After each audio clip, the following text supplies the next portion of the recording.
Miarabantsika rehetra indray mpanaraka ny fandarana kiririoko amin'ity alatsinainy ity miarabantsika rehetra ihany koa navita soa ny Pasika natratra indray an'ity alatsinainy Pasika ity misy tainsa kely tsika satria alatsinainy Pasika zao mahafinaritra ny fiarahana miaraka ihany koa anatin'ny fandarana kiririoko tsy supposetsika fa mitohy foana satria fanatanjahantena koa midona foana ary misy foana zany fanatanjahantena izany arahanao eto amin'ny fahitalavitra MBS aorianan'ny fampahalalam-baovao fa ho amin'ny olo izany tsy nisy n'izay fampahalalam-baovao izay dia arahanao ihany koa amin'ny onjam-peo radio zany MBS ny fandarantsika manasanao ary tsisy araka amin'ny nenay aloha zany nafinaritra nilay foana ny fetiny an-tramma tao anatin'izay fanatanjahantena izay satria misy foana ary zay resaka vaovaon'ny fanatanjahantena izay ary mahafinaritra foana aloha zany rehefa tena hoe miatrika an'izay ianao dia raha veo anao tonga eto dia miresaka an'izay fanatanjahantena izay fampizara ny mahasoa sy mahafinaritra ao anatin'izay hoe sport izay zay koa moa le fomba fiteny matetika hoe mahasoa izay fanaovana sport izay ary marina zany ny basket no hanomboantsika anazy ny NB championnat izy io karakarain'ny faritra misy zany izay NB izay maromaro no mpandray anjara atao anatin'izay fifaninanana izay ho an'ny Analamanga sy ny manodidina sy izay rehetra afaka mandray anjara ao anatin'izay zany fa anisan'ny miavaka ihany koa dia hoe ny fisian'ny assistance médicale satria ndraindray sanatriavina aloha zany mety hisy n'izay resaka hoe fifandonana kely any ambony kianja izay mety misy mpilalao mety maratra dia misy foana ny premier soin zany atao amin'ireny mpilalao ireny ndao raha tsika ny andinindininy izay somary lavalava kely fa afaka mamintana ny zavanseho teny ambony kianja teny. Totosa nisy abotsy lasa teo teny amin'ny kianjan'ny Baria ny fiadina ny tompon-daka ny faritra championnat régional ho an'ny sokajy NB eto Analamanga izay efa nanomboka tamin'ny herinandro lasa nandray anjara avokoa ireo club rehetra mandrafitra ny ligny Analamanga ka miisa 7-7 ireo ekipa mifaninana tamin'ity toam-pilalaovana ity.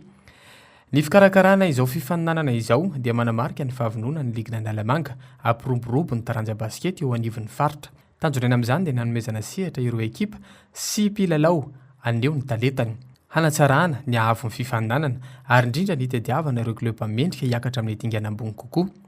Amin'ny alalan'ity championnat régional ity dia antenaina fa hisy vokatra tsara amin'ny fampandrosoana ny basket eto Analamanga sady hanampy amin'ny fampiofanana ho an'ny ekipa hiatrika ny fifaninanana nasionaly. Karakaraina zany moa amin'izao fotoana izao dia ny resaka championnat régional izay nanomboka indrindra tamin'ny herinandro ambony. Ny NMB moa manomboka anazy ity dia aveo mandeha mandalana tsikelikely ihany ny 18, ny 20, ny 14, ny 16 fa ny NMB aloha zany zao no ankoho eto am-panatanterahana anazy ny ABL. Ny tanjona angamba dia mazava foana fitaizana ao anatin'izay aloha ny ligue izay mibahana tanteraka ao anatin'ny fitaizanany ankizy ny lehibe ihany koa satria NMB moa ny resaka eto zany ary mba ho tonga zany olombalona anivon'ny tontolon'ny sport afaka hitaiza ifandimby ao faramandimby zany ny resaka tontolon'ny basket mba hanana ny anjara toerany manlio azo lazaina hoe eto amin'ny zao tontolo izao zay efa nandraisan'ny gasy anjara amin'ny tournoi na 3x3 na 5x5 zany. Maleo tena tanteraka ny ligny Analamanga amin'ny fikarakarana ny lalao rehetra. Araka ny nambara mpikarakara nandritra ny resadresaka midika izany fa izy ireo ihany no miantoka ny fandrindrana sy ny fanatanterahana fifaninanana rehetra eo anivon'ny faritra. Ankoatr'izany mazava ihany koa ny rafitra ho an'ny famaranana.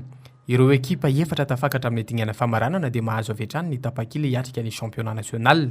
Izany dia manome aingam-pana lehibe ho an'ireo club rehetra mandray anjara satria tsy vitany hoe miady ho an'ny tompon-daka ny faritra izy ireo fa manana vitana ihany koa hiakatra amin'ny sehatra nasionaly. Non, en fait, ny fédération sy ny ligue fampiankina fa kanefa koa natao fikarakarana samy manana ny andraikany. Dikan'izay moa zany ligue maleo tena tanteraka dia ny ligue moa zany no mikarakaran'ny championnat régional NLB ny efatra tafiditra ao anatin'ireo no tafakatra manao championnat national dia izay le teneniko hoe ny ligue dia mahavokana ao anatin'izao fikarakarana iray manontolo izao. Maro ireo lalao no tanterahana teny amin'ny kianjan'ny Bariany sabotsy teo. Saingy anisan'ny tena nasarika ny sain'ny mpijery ny fifandonana teo amin'ny sokajy vehivavy izay nifandona ny Asa sy Lucardo avy any Ambohimanarina. Tena niady sy nahery vaika ny lalao samy niezaka mafy ny rotota naka ny fandresena. Araka ny nambaran'ny mpanazatra avy amin'ny Lucardo Ambohimanarina dia mafy tokoa ny lalao natrehan'izy ireo.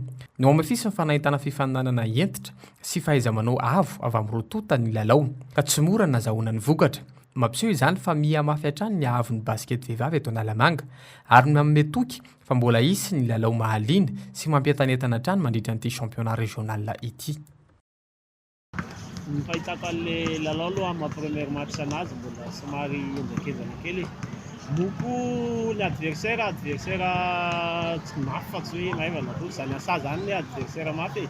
Nampiady baolina taminay zany tamin'ny demi-finale ny nanao prolongation taminay izy demi-finale ny section Tanaville teo. Noho izany mafy izy. Sarotra be ny teny hoe maivana izy dia manamaivana adversaire koa tsy mety. Ny assistance médicale dia manondro ny fisian'ny mpitsabo sy fitaovana vonjy-taitra eo anivon'ny kianja izay miantoka ny fitsaboana haingana ireo mpilalao maratra mandritra ny championnat régional.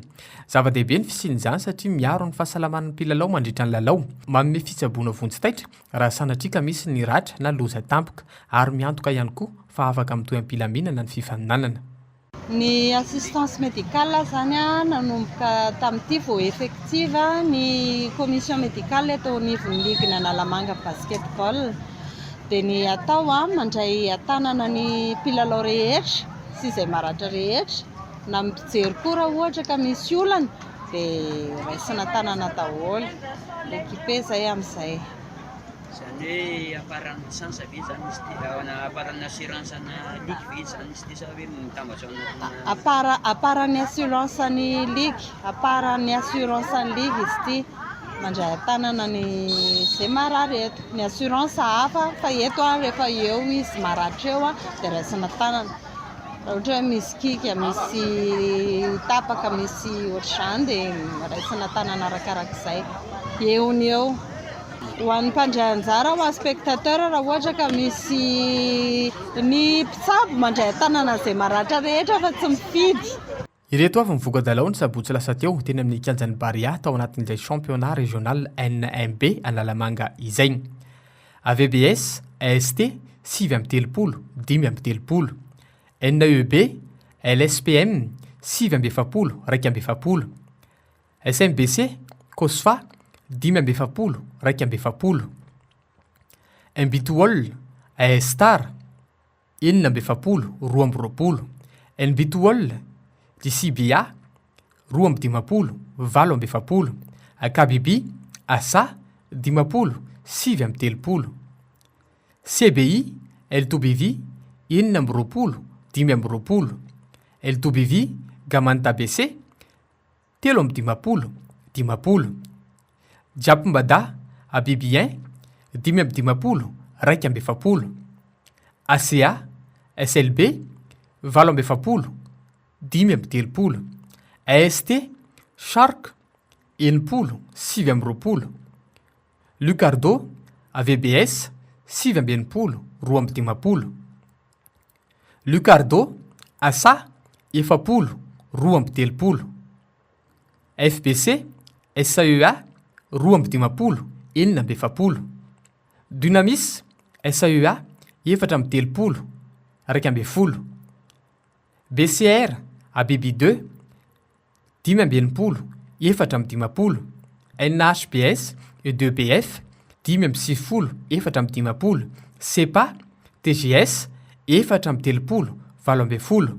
Lyon COSFA 7-30, 7-20. SAOE BG-Team 7-10, 30. Marihana fa maro ny lalao izay natrehana ary mafy sy mahery vaika ary fandanja avokoa indrindra eo amin'ny isa izay mifanakaiky. Manaprofy izany fa mitovy ny letany akamaroan'ny ekipa tsirairay avy nandray anjara tamin'ity championnat régional ity. Tontolon'ny baskety hatrany fa somary katita kely mbola tsy mivoaka ny cadre katita kely no resantsika dia ilay tontolon'ny baskety ny tany ketsa zany izay no resantsika ao amin'ity manaraka ity. Sara mitondra fanazavana mikasika an'izay resaka hoe tontolon'ny mini baskety izay hoe maninona ny ankizy ny tokony hanao baskety dia ny mbola kely maninona ny ray aman-dreny ny tokony mampirisika ny ankizy hanao an'izay baskety izay ary inona ny tombony azon'ny ankizy rehefa manao an'izany fanatanjahantena izany. Horantsika ary momba an'izay. Raha ho an'ny mpanazatra ireo ankizy dia lalao miendrika fanatanjahantena ny tena mibahana amin'ny fampianarana. Ny fahatokisantena no tena zava-dehibe ho ny mpanazatra. Tsy mora ny fanabeazana toy itony ary mila alaina ny fon'ny ankizy ahafahany matoky ny mpanazatra sy ireo namany. tsy tena mbola fifaninanana ny tanjona ho an'ny mpanazatra fa nizarin'ny ankizy amin'ny baskety sy hitiavana izany. Raha ny ankizy kosa dia mazoto izy ireo ary manana nofinofy dia ho lasa lavitra ny amin'izany. Dia fitaizana sy fikarakarana ankizy ao anatin'ny fanaovana ny fanatanjahantena basketball. 5 taona ka hatramin'ny 15 taona. Concept mini basket mihitsy ilay izy zany hoe lalao no ampitanan'ilay basket. Misy zany ankizy miditra taratara ao anatin'ilay fanaovana ilay basket tonga ato aminay ry zareo mba higagner confiance hianatra teknika dia izay vao mety hoe avy eo miditra lalala kokoa ny anatina fifaninanana. Fa paikady hafa mihitsy no ampiasain'ny coach amin'ireny katita kely ireny satria mbola sarotra aloha zany hoe mampianatra azy ny resaka paikady sy ny teknika rehetrarehetra. Fa ndao aloha somary entina anatin'ny kilalao ohatra misy atody kely zay fampizarana eo ny andro any koa pasika raha teo dia malaza ny resaka atody dia izay no fampizarana teo tao anatin'izay kilalao izay hoarantsika tsara mikasika an'izay sy ny fiarahana resatresaka fanaovana tamin'ny coach bien indrindra ihany koa resaka ny fanaovana tamin'ny fanamby. Anisan'ny tovolahy mahafinaritra kely anahy fanamby ao anatin'izay tontolo ny basket izay manana nofinofy izy hoarantsika momba izay. Mbola kely ny ankizy dia tsara raha efa beazina sahady amin'ny sehatry ny fanatanjahantena ka anisan'ny safidy tsara amin'izany ny baskety satria mampivelatra azy ara-batana fa indrindra ihany koa ny ara-tsaina. 5 taona ny ankizy dia efa afaka manomboka manao izany. Tsapa ankehitriny fa manomboka marisika ireo ray aman-dreny andefa ireo ankizy hanao izany fanatanjahantena izany. Atao amin'ny endriny lalao ny fampianarana ireto ankizy ireto ary tsy baskety ihany no ampianarana fa eo ihany koa ny fanabeazana amin'ny ankapobeny mba olombanina ireo ankizy tezaina. Mahakizy anazy moa zany dia ny fomba hitondrana anazy tena hoe natao mifanaraka amin'izay sokajy misy anazy zay hoe misy traitement hafa mihitsy zany satria ilay ankizy tsy mitovy amin'olo dehibe dia mampilalao no itony fomba hitondrana anazy fampianarana fa atao anatin'ny kilalao foana mitondra ny fomba hitondrana ny fampianarana anazy. Dia asiana activité BDB, jeu BDB zany dia omena confiance koa ilay ankizy satria mahakizy anazy zay dia misy toetra sarotra mifandray amin'ny hafa ilay menamenatra dia misy koa ny ankizy diso sasa loatra dia tsy maintsy équilibrena izay zavatra zay dia misy koa ny ankizy diso maritra loatra dia tsy maintsy omena anazy koa hoe aty zany afaka milalao fa tsy misy concentré be amin'ny hoe basket. Base fondamentale no omena an'zareo zany hoe le savoir faire fondamental amin'ny basket zany no omena an'zareo fa amin'ny alalana jeu ilay izy. Amin'ny alalana jeu zany dia ny motricité koa no travaillena anatin'ilay ankizy, ny fahaizany mampiasa ny ratsambato rehetrarehetra dia ny maso, ny sofina, ny tanana, ny tongotra dia ireny zavatra ireny nefa matetika tsy dia hita mivaingana fa ilay izy nefa rehefa tena dinihina dia ireny no tena mifototra ny basket ny fahaizana mifehy an'ireny zavatra ireny ny ahafahanao miakatra niveau ambony. Tena nampazoto anahy dia hoe hivadika champion dia hoahay basket tsara ohatry ny dadako. Iza no tena idole anao amin'ireo mpanao basket any andafy sa aty Madagasikara no tena tianao? Aty any andafy. Iza no tena idole anao? Non, zareo rehetra fa moi tsy nenahy tsy manavakavaka fa samy mafy daholo anahy. Ianao zany mijery match-na basket foana? Ie.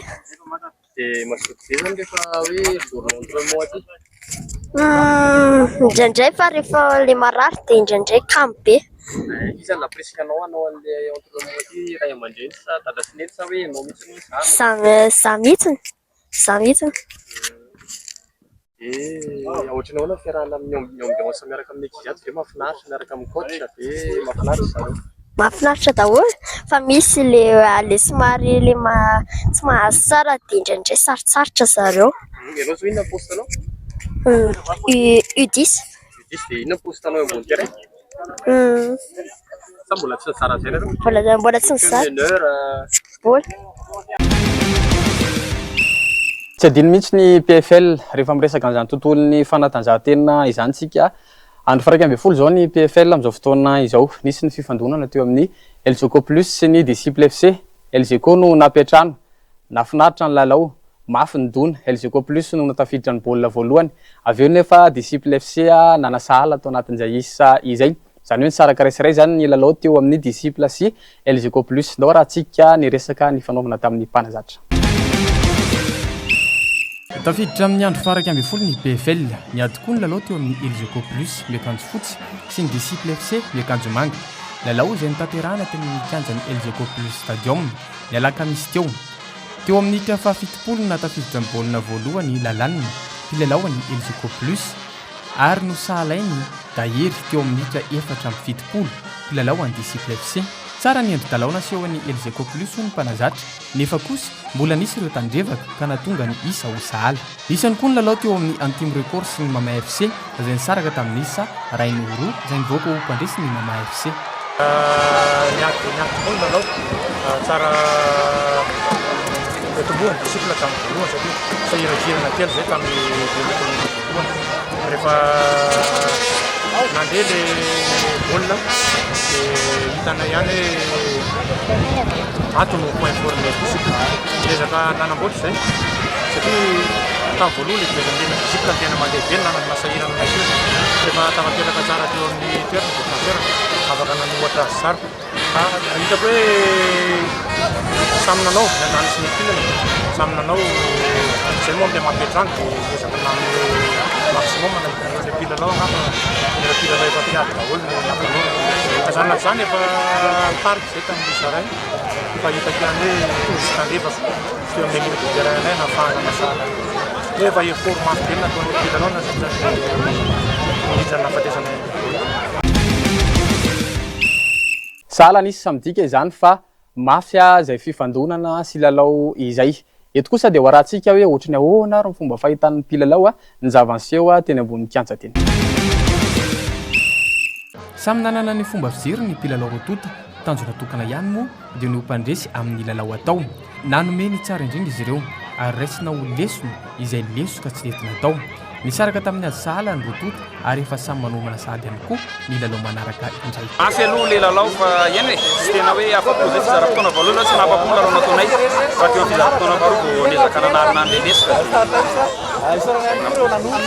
Nazampaikady daholo aloha fa zay rehefa nyteneniko zay nisy avizanana kely dia tsy nisy fifantohana kely.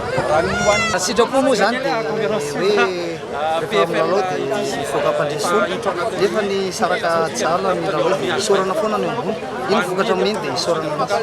Na niezaka foana nanana fanatenana foana tokony mbola possible satria avy nanao égalisation dia takatra morale dia mieritreritra hoe tena ampiditra baolina faharoa mihitsy fa zany tsisy. Ao anatin'ny tontolon'ny baolina lavalava kosa no anoizantsika ny fiarahana. Izy ity dia projet antsoina hoe Aroa no iantsoany zareo anazy satria misy ny fivondrona ny ekipa amin'ny ranomasombe Indiana, misy ny Mayotte, La Réunion, Madagascar ary Maurice zany no mandray anjara ao anatin'ity fifaninanana ity. Andiany 12 no narahantsika zao, zany hoe nanomboka tamin'ny taona 2012 tany dia efa nisy an'izany fifaninanana Aroa izany. Anisan'ny tena mahafinaritra izany fifaninanana izany hoarantsika ny andinindininy izay.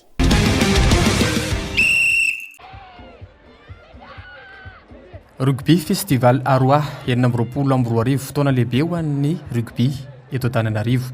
Nankalazaina ny fahatelo sy ny fahaefatra ny volana aprily taona 2022 tao amin'ny kianjan'ny Makian-Dota-penaka Antananarivo ny rugby festival karakarain'ny association rugby océan indien na ny Aroa andia ny 12. Hetsika lehibe ity izay ampifondronana ireo tanora mpilalao avy amin'ny faritra samihafa entaniny fitiavana baolina lavalava. Natokana ho an'ny sokajy U16 sy U18 lahy sy vavy. Nisy ireo ekipa avy eto Madagascar, La Réunion, Mayotte ary Maurice. Fifaninanana maneho ny talenta ho an'ny ankizy tsirairay avy sady manamafy ihany koa ny fifandraisana ara-panatanjahantena eo amin'ny faritra ranomasimbe indianina. Ankoatra ny fifaninanana fotoana iray ihany koa izy ity fifampizarana andraikefa sy fampandrosoana ny rugby ho an'ny tanora ary fampiroboroboana ireo sotoavana fototra toy ny fifanajana, firaisan-kina ary ny fahafoizan-tena. Teny ireny ity tetikasa ity satria nazahoana ireny mpilalao sangany eto amintsika ireny. C'est la 12e édition de ce tournoi donc, qui a été créé par la Roi.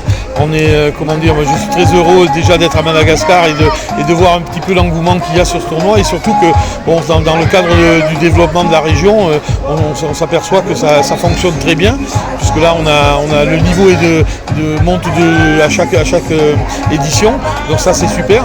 Donc voilà, oui, non, moi je suis très heureux que cette compétition ait lieu tous les ans et qu'elle ait lieu à Madagascar.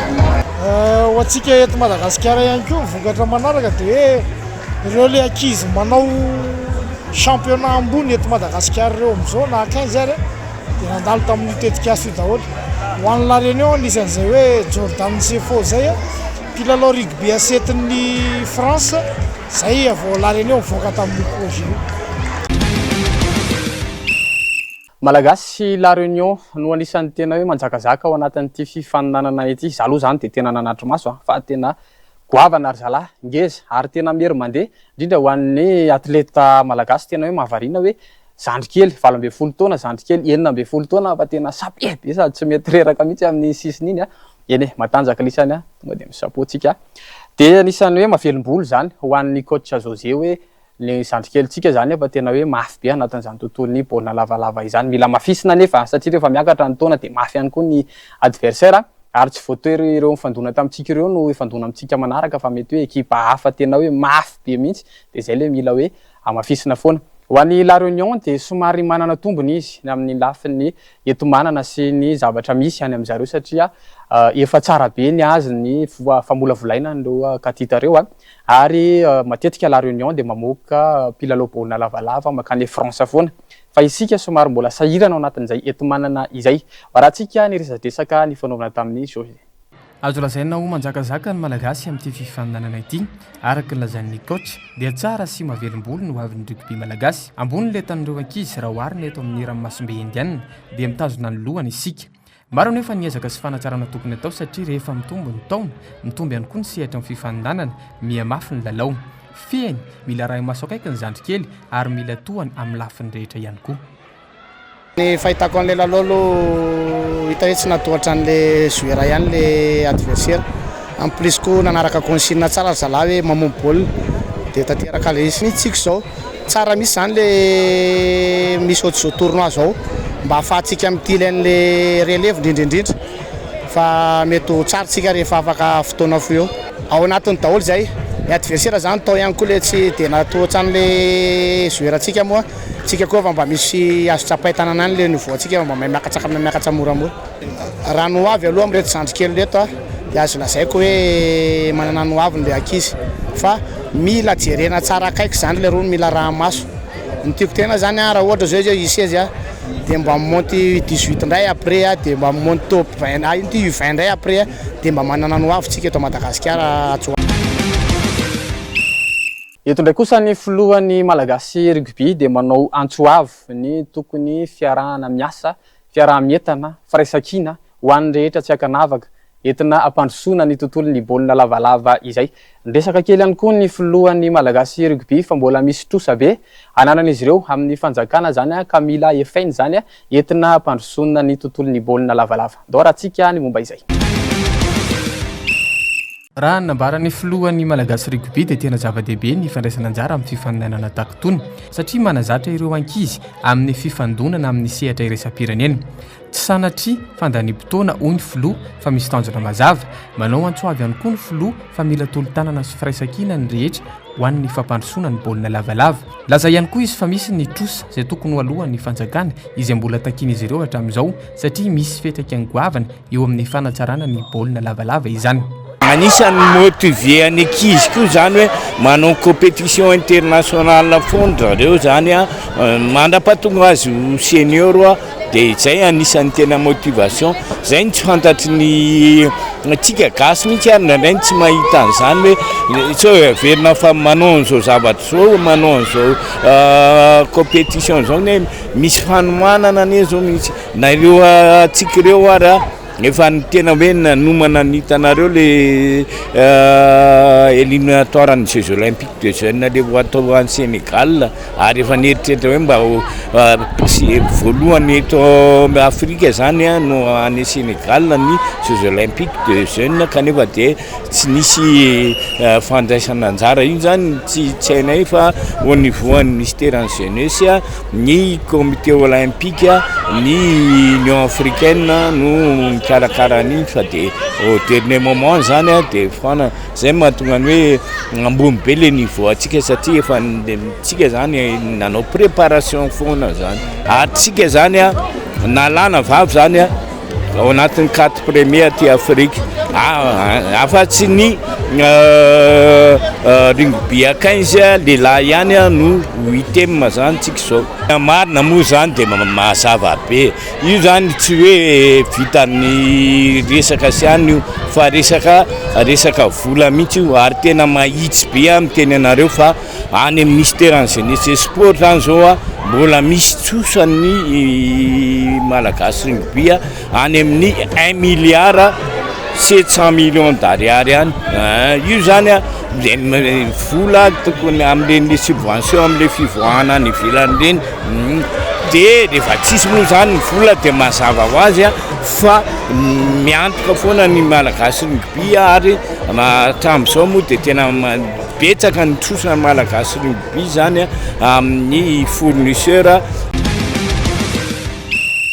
maraparana antsika ny fiarahana de fa iaraka indray tsika ifanatotatota kely anatin'ny judo any zany tsika tsy manao an'izany fa tsika le mijery fotsiny judo tanterahana ny faharoa sy ny fahatelo ny championnat de Madagascar zany ao anatin'izay tontolon'ny judo izay teny amin'ny gymnase Ankoay Korondrano no nanaovana an'izay championnat izay nafana ny fifaninanana teny satria natratra 470 sy 300 ny atleta nandray anjara tamin'izay misy lasy vavy manomboka senior junior ary U21 U18 anisany nandray anjara atao anatin'izany judo izany andao arahantsika ny mikasika an'izay ao anatin'ny resadresaka ny fanaovana tamin'ny DTN mamy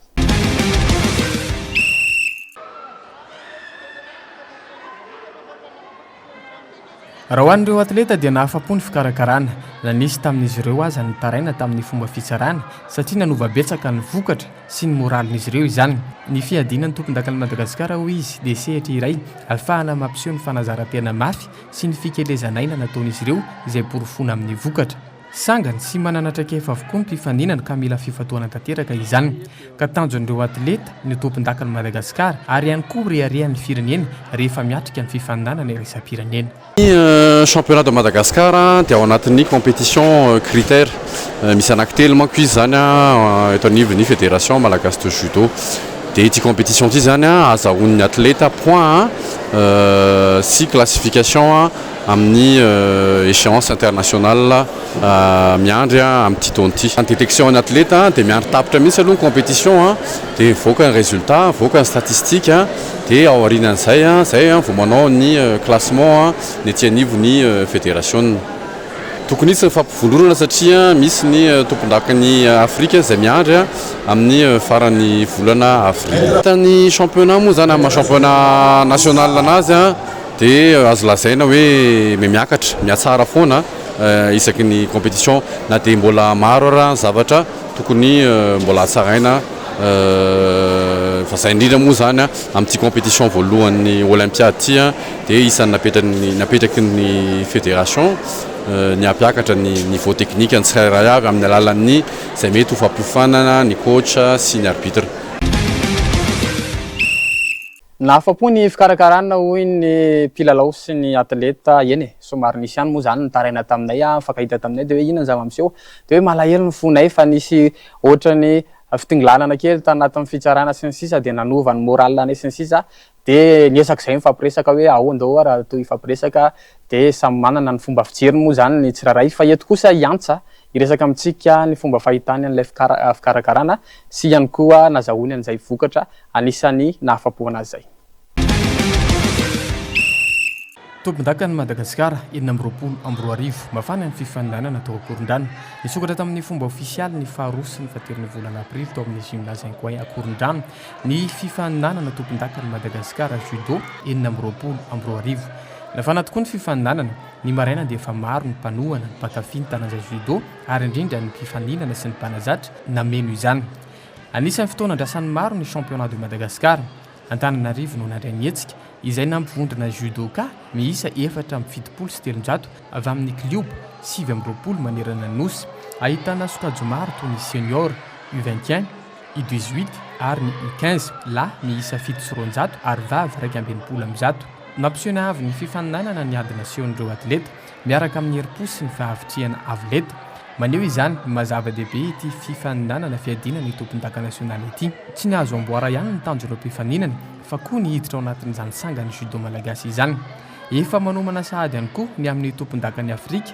izay ho tanterahana ny farany volana aprily ho avy izao izay atao any Nairobi renivohitra Kenya izay ahitana firenena miisa 13 mandray anjara amin'izany mafy daholo matoa manao championnat de Madagascar fa ntsikin'ny vintana kely ngamba aloha ny azoko lazaina teo dia nahazo point dia voatazona katramin'ny farany le avantage mental mokondolo tsy maintsy misy avy eo ny entraînement efa vita dia miappliquer an'izay efa natao tany anaty entraînement sisa no azo atao fa tsy afaka manao miracle tanjona champion de Madagascar aloha tanjona voalohany aloha mandresa ny deuxième combat 3e 4e champion tanjona zay ihany koa no mamarana ny fandaharana kireo ka tamin'ity anio ity makasitraka be atsika rehetra aloha izany na fo fotoana niaraka taminay indray tamin'ity anio ity manome fotoana amin'ny heriny toy izao indray misy fanatanjahantena milay be foana aloha izany miaraka amin'ny Stair sy ny ekipa rehetra ao anatin'izao fandaharana izao makasitraka be ihany koa ho an'ny ekipa rehetra satria tany ambadika tany nisy nampitany sary nampitany feo